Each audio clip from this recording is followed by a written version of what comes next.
Superstorm Sandy wrought some of the most frightful scenes a homeowner can imagine.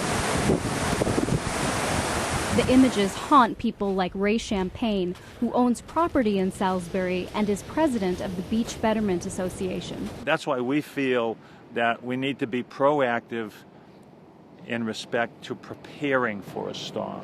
Being proactive for many Salisbury residents meant trucking in less desirable sand from a gravel pit and piling it in their backyards to the tune of about $5,000 per homeowner.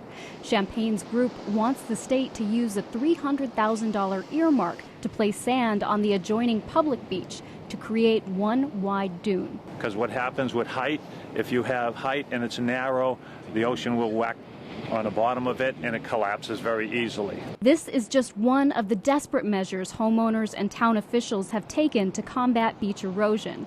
And it doesn't come cheap. In the last 10 years, coastal communities in Massachusetts have spent $40 million in public funds placing sand on beaches. And coastal experts say that figure will swell as local sources of beach sand become increasingly scarce. The fact of the matter is we can't continue to ignore the issue because sand is becoming a very precious commodity, and we need to use it strategically. Gloucester State Senator Bruce Tarr sponsored a bill creating a commission to figure out who gets sand and who pays for it. When we do something that prevents future harm, there is a very real return on that in terms of not having a payout from a taxpayer-subsidized program at some point in the future. Meanwhile, beach communities are seeking creative ways to replace sand.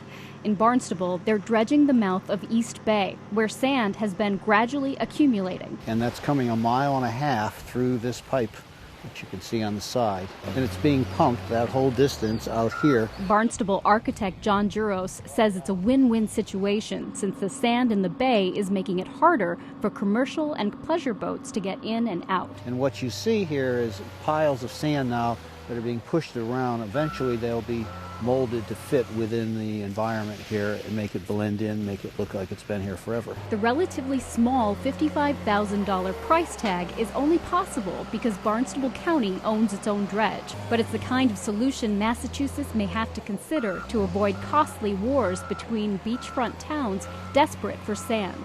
Back in Salisbury, Ray Champagne says homeowners aren't the only ones who will suffer if beaches disappear. It generates a lot of revenue for the Commonwealth of Mass.